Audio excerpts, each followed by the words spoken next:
쓰레기 대란부터 각종 자연재해까지 우리 삶에는 해결해야 할 중대한 과제들이 많은데요. 이런 문제들을 해소하는 데 과학계의 역할이 더욱 중요해지고 있습니다. 때문에 정부는 과학기술을 기반으로 한 사회문제 해결 및 삶의 질 향상을 위한 종합계획 수립을 추진하고 있는데요. 자세한 이야기 한양대학교 김상선 교수와 함께 얘기 나눠보겠습니다. 어서 오세요. 안녕하세요. 네, 과학기술과 사회문제. 네. 어떻게 단어만 보면 서로 연결고리가 없는 것처럼 보이지만 앞으로 이 과학계가 이 사회문제를 해결하는 데 중추적인 역할을 할 필요성이 대두되고 있죠. 네, 그렇죠. 보시기에 따라서는 이제 과학기술하고 국민의 삶의 질 향상 또는 사회문제 해결이라는 것이 크게 관계가 없어 보일 수도 있지만 사실은 떼려야 뗄 수 없는 관계가 있는 겁니다. 네. 일찍이 이제 선진국에서는 오래전부터 국가에서 과학기술을 지원하는 명분이 두 가지인데요. 하나는 국가 경쟁력 제고, 당연하죠. 동시에 국민의 삶의 질 향상, 이 두 가지 출액을 가지고 있습니다. 네. 그러니까 이제 신제품 공정 개선 이런 걸 통해서 제조업 경쟁력 강화시키고 이런 것도 중요하지만 동시에 이제 편리하고 안전하고 건강하고 풍요로운 이런 국민의 삶의 질을 지원하는 것을 국가의 어떤 지원 목표로 삼고 있는 것이죠. 네, 선진국에서는 과학계가 사회 문제를 해결하고 삶의 질을 향상하는데 어느 정도 행보를 벌여왔는데 우리나라는 왜 이제야 이쪽에 시선을 돌리게 된 건가요? 그 좀 이상하죠. 네. 이제 아시다시피 우리나라는 이제 국가 연구 개발 사업이 1982년 그때 시작했어요. 그때 겨우 이제 한 133억 정도 규모로 시작을 했기 때문에 당시에 연구비 규모는 작고 또 지원해야 될 게 많지 않습니까? 그 당시만 해도 우리가 급했던 것이 이제 경제 성장. 그러니까 뭐 제조업, 뭐 반도체, 정밀화학, 소재 뭐 이런 것들을 중심으로 할 수밖에 없었기 때문에 국민의 삶의 질 향상을 지원을 몰라서가 아니라 사실은 그쪽에 지원할 여력이 없었다 이렇게 볼 수가 있고요. 덕분에 이제 제조업 경쟁력 강화 쪽에 중점을 두어서 우리가 이제 많은 분야에서 지금 세계 수준에 와 있지 않습니까? 그런 성과를 이룰 수가 있었다고 볼 수가 있습니다. 마치 경주마 같았다 이런 생각이 드는데 이 경쟁력 강화를 위해서 이렇게 앞만 보고 달리다 보니까 삶의 질이라는 옆에 좌우를 볼 수가 없었던 거라고 생각이 드는데 지금은 그러면 옆을 볼 수 있는 여력이 생겼다라고 생각할 수 있을까요? 수가 있죠. 과학기술 둘러싼 여건들이 많이 바뀌었죠 지금. 예를 들어서 이제 기업 연구소가 지금 한 4만 개 됩니다. 그러니까 80년대 초만 해도 기업 연구소가 거의 없었는데 지금은 기업 연구소가 4만여 개 되고요. 국가 연구개발 투자도 금년에 19조 6천억 되니까요. 어마어마한 확대가 된 거죠 이제. 그러니까 이제는 국가, 정부와 민간이 역할 분담이 가능한 겁니다 이제.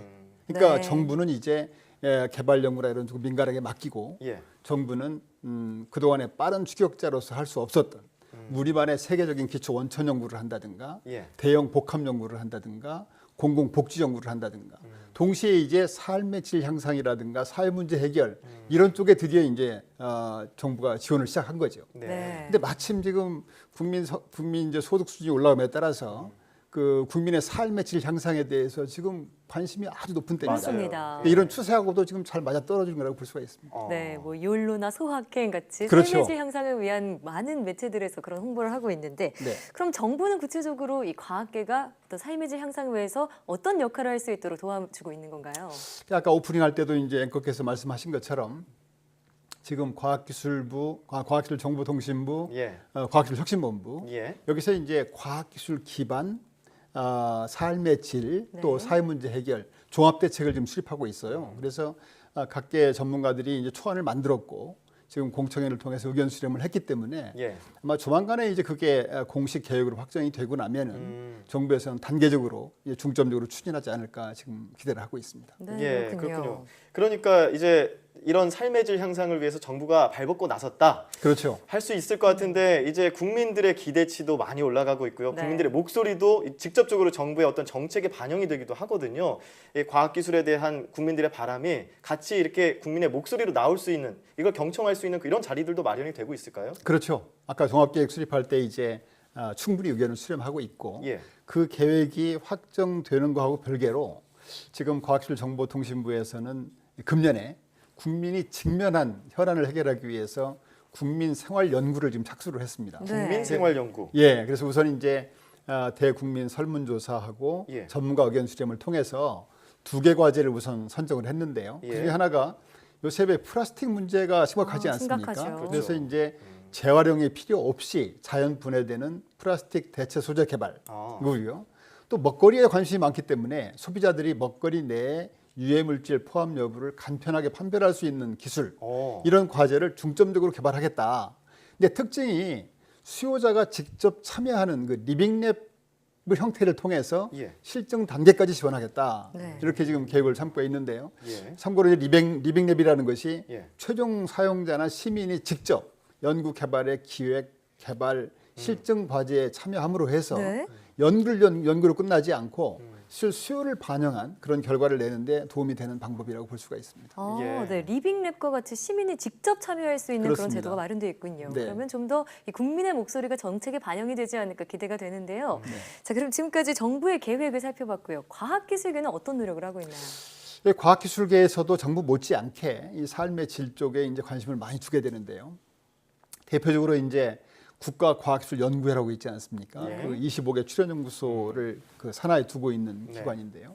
거기서도 이제 먹거리 안전이라든가 사이버 보안이라든가 고령화 문제라든가 지진, 태풍, 뭐 집중호우, 환경 이런 국민의 안전 문제에 대해서 중점적으로 도전하기 위해서 국민 생활 안전 포럼이라는 것을 주기적으로 개최를 해서 그런 이슈를 발굴하고 25개 출연연이 참여해서 직접적인 해결 방안을 찾고 있고요. 네. 예.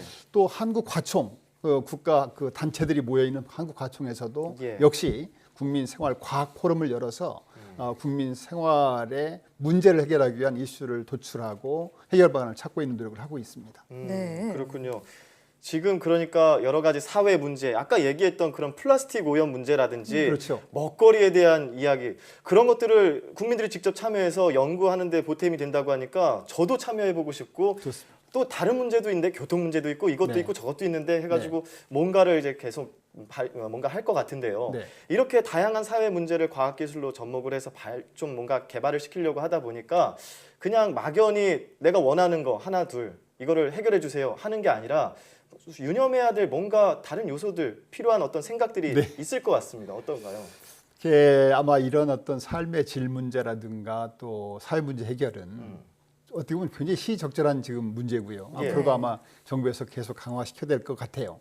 근데 한 가지 조심할 점이 뭐냐면은 여전히 그 제조업 경쟁력 강화, 이 경제 성장 문제가 굉장히 중요한 이슈입니다. 예. 네. 근데 지나치게 이제 우리나라가 쏠림 현상이 심하지 않습니까? 그래서 삶의 질 향상이라든가 사회 문제 해결이 중요하다 그래가지고 예. 행여 이쪽 제조업 경쟁력 강화라든가 이런 문제에 대해서 소홀히 하거나 그쪽 비중이 줄면 안 된다. 네. 여전히 그쪽에 많이 중점적으로 지원을 해야 되고 네. 이제는 동시에 삶의 질 향상이라든가 사회 문제 해결도 좀 이제 지원을 해야 된다 그런 뜻이지. 예. 이쪽이 중요하니까 이쪽을 안 하겠다 그러면 안 된다는 거고요. 네. 두 번째는 이제 저희가 한 번도 가보지 않은 길을 가야 되는 기초 원천 연구 이런 쪽은 이게 어디로 가야 될지 모르지 않습니까? 그런데 비해서 이 삶의 질 향상이라든가 사회 문제 해결은 목표가 뚜렷해요. 그래서 이 기초 원천 연구하고 달리 색다른 연구 전략이 필요하다.